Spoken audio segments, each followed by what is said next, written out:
Good evening, everyone. Thanks for being here tonight. We're here tonight with the mayor, U.S.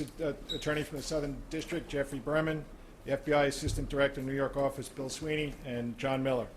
And I think it's very important that we brief you this evening on the arrest of 2 individuals by the Joint Terrorist Task Force on a number of federal charges related to explosives. U.S. Attorney Berman will speak more to those charges. As you will hear, this incident began with a December 4th, 2017 threat to a high school in Harlem. A 15-year-old student was arrested by the NYPD Intelligence Division on that bomb threat. In January, a teacher in that school abruptly resigned, and school authorities, in reviewing his laptop, noticed some material that was questionable, and they contacted our detectives. Based on a follow-up investigation by the Joint Terrorist Task Force, that was what led to those arrests today.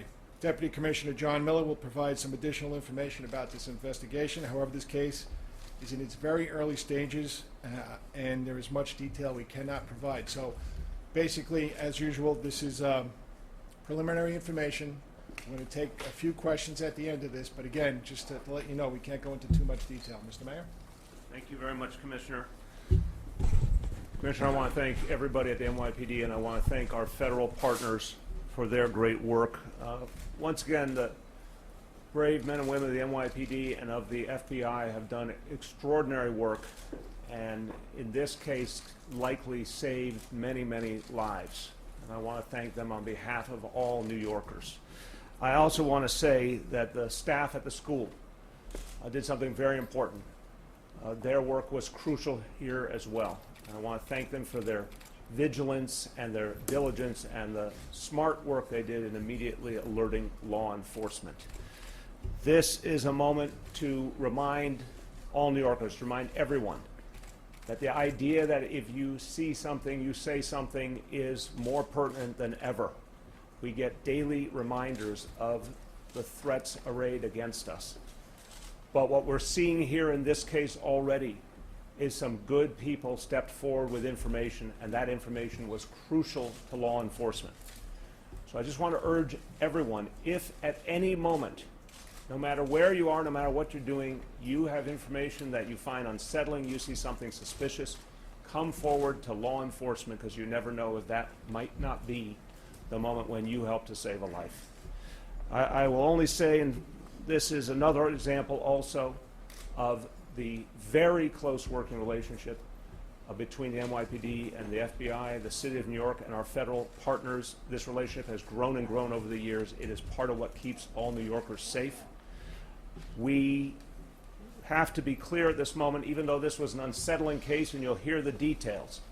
From what we know at this point, the individuals involved have all been apprehended. Again, this is preliminary information, but there is no additional imminent threat directed at New York City at this time. And finally, I just want to remind everyone there is always a reason why New York City finds itself in the crosshairs, because this city is a great beacon of democracy, of a pluralistic society. We've got a lot of enemies out there, but what we've proven time and time again is the great work of law enforcement working with the people has an extraordinary impact and keeps this city safe. And we are once again going to go forward tomorrow with that same spirit of resiliency for which New Yorkers are famous. Thank you. I know we're going to hear from a great partner of the NYPD, the Assistant Director in charge of the New York FBI office, Bill Sweeney. Bill? Thanks, Jimmy. Good evening, everybody. I'd like to extend my thanks to those individuals that initially brought this information to our attention. That information from citizens, combined with the investigation and the operations that followed, stopped a significant threat to public safety. The FBI's New York Joint Terrorism Task Force operates in a constant state of readiness. We will continue to review the evidence that we obtained this morning. We have no indication that there is a continued threat posed by these individuals, but we do not stop an investigation just because somebody's in custody. I would ask that if you have information related to these individuals, to please call our tip line at 212-384-1000. Press the number 3 and you'll be directed to somebody to take your information, or you can provide information online at www.fbi.gov/tips. Thank you. Okay, thanks, Bill. John Miller is going to give you the chronology of events. John? Thanks, Commissioner. On December 4th, there was a bomb threat made to an Upper Manhattan school. That triggered a call to police in relation to the bomb threat and began an investigation by the Leeds Investigation Unit from the Intelligence Bureau into where that threat came from and what the source of it was. That investigation continued, involving interviews with students, teachers, and others. As part of that investigation, a development on January 10th was the resignation of Christian Toro, a school teacher from that school, which caused investigators to follow up.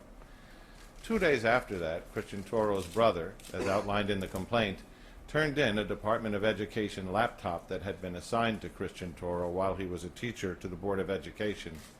A review of that laptop by Board of Education officials uncovered what appeared to be a document including bomb-making instructions. That, of course, caused the investigation to continue, and the FBI NYPD Joint Terrorism Task Force joined the efforts of the Intelligence Bureau and the Detective Bureau of the NYPD to follow additional leads. This week, additional investigative steps led to interviews and developments in the case that amounted to probable cause for the FBI's Joint Terrorism Task Force to seek a search warrant from the U.S. Attorney's Office and a federal judge to go to 2121 Matthews Avenue and search an apartment belonging to Christian and Tyler Toro. In the course of that search, which was conducted beginning this morning and went on through much of the day, over 30 pounds of chemicals, which taken together in certain combinations constitute explosive precursor materials, were recovered. Christian and Tyler Toro were taken to the 49th Precinct, where they were taken into custody by the FBI and charged, as you see in the complaint, with possession of explosive precursors and giving explosives to minor. The charges have to do, as is outlined in the complaint, with allegations that at least 2 students who were present in the Toro's apartments emptied explosive black powder from fireworks, harvesting them from fireworks and then putting them into separate containers, as well as the explosive materials and what appeared to be simulated weapons that were found in the course of the search. There was a diary appearing to belong to Toro's brother that had notations in it about something called Operation Flash, statements contained in the diary about discarding and doing away with physical evidence, and other documents that had statements such as the small ones, let me start with the quote, "Under the full moon, the small ones will know terror." We don't know at this point in the investigation, other than the criminal charges related to the explosives, the full breadth of what these materials mean. So, as Assistant Director Sweeney said, we're going to continue that investigation. I would like to underscore and underline again, with these 2 individuals in custody, with the people we've interviewed, with the evidence we've seen so far, there is no reason to believe at this point that there is any remaining threat to New York City or any school. We're at an early stage of this investigation, and we'll try to take some questions. Just before we take some questions, the U.S. Attorney for the Southern District of New York, Jeffrey Berman, is going to talk about the charges. Good evening.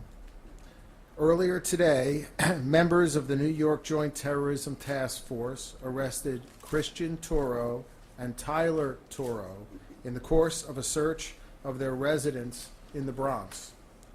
My comments here today must be fairly limited as the investigation remains ongoing. The complaint filed today charges Christian Toro in 2 counts. 1, unlawful manufacture of a destructive device, and 2, distribution of explosive materials to a minor. In addition, the complaint charges Tyler Toro with unlawful manufacture of a destructive device. Both defendants were arrested earlier today. They were promptly brought to the courthouse in the Southern District of New York.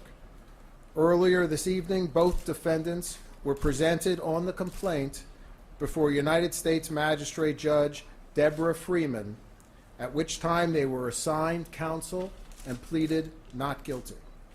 The defendants were ordered detained on consent. A bail hearing for Christian Toro has been scheduled for Wednesday, February 21st. No bail hearing has yet been scheduled with respect to Tyler Toro. A preliminary hearing date has been scheduled for March 19th. I want to thank the FBI, represented here today by Bill Sweeney, Assistant Director in charge of the New York Field Office. The FBI's work and the work of the many agents and agencies that form New York's Joint Terrorism Task Force is simply outstanding. I also want to thank the NYPD, represented here by Commissioner James O'Neill and Deputy Commissioner John Miller. Thank you. All right, at this point, we're going to take some questions. All right. Names on any of your radar prior to December. Also, can you state which school he taught at in Harlem, and do we know the job of the other worker? All right, John. So, first, let me make a correction. I had indicated that when the computer was turned in, it was a Department of Education technician who did the review. It's actually not a Department of Education school. It is a charter school not directly associated with the Department of Education. It was a technician who worked for the school who was looking at the computer when it was turned. Neither of these two individuals was on our radar before this, nor do they have any criminal background that preceded this investigation. John, can you name the school, and was he a science teacher? We're not naming the school, and it is not contained within the complaint, and we're fairly limited to stay within the four corners of the complaint. Is he a science teacher? Christian? Was he a science teacher? Can't answer that. There's Tony. two dates that were mentioned about the bomb threat that was phoned in. Then, close proximity to that was the resignation of Christian Toro. Is there a relationship, have you ascertained the relationship between the bomb threat and his resignation and the investigation that may have been going on? Yeah, I know this is going to be kind of frustrating for everybody, but we're not going to go into that level of detail right now, Tony. John? First, these two brothers from the Bronx, were they American born? And what did the other brother do for the education? I don't think we have what Tyler's occupation is, but we're not going to go too deep. Were they born in the Rocco? United States? Yeah, we're not going to go that deep. Rocco? Is it clear how close they were to actually carrying something out, A and B? I know it's early, but that's it anyway. Is it clear why they threatened, why they allowed it? Any of that? No, we don't, and again, Rocco, that's part of the investigation. As we have spend more time, we'll be able to figure these things out and give you some answers at a later date. Solon? Can you clarify the previous rape charge for Christian Toro? So was he, how did this happen? I saw that on the complaint that he was arrested. That was something that developed as a result of the investigation of the bomb scare to the school. He was charged in that case, but not in custody as of this morning's search warrant. On the note that you read, you said, under the full moon, the small ones will know terror. Is there any indication that they were specifically planning to target children? We can't interpret what the meaning of that is. It'll certainly be a factor within the investigation. That was recovered in a separate piece of paper, not the diary, so we're trying to determine what that means. As far as you can tell, was this self-contained, or were they making contact with other terror groups? This is, again, preliminary part of the investigation. That hasn't been determined yet. Two questions. The victim in the rape was she a student? And can you talk at all about the explosive power of what was found and how much damage? All right, and the first one, we're not going to go into that level of detail, and with the precursors, we haven't made that determination yet. Folks, we're getting into a lot of, I know, detailed questions, as the Commissioner said. Look, this is Yep. early investigation. We'll We'll probably have more answers later, but unfortunately, we're not going to be able to get into a lot more details that you're asking now. All right, so just thank everybody for being here. This is how we keep New York City safe. As you see, standing up here with me is the U.S. Attorney, Bill Sweeney from the FBI. This is how we keep the city safe, and this is how we keep the schools safe, making sure we're all working together. Okay, thank you very much. Thank you.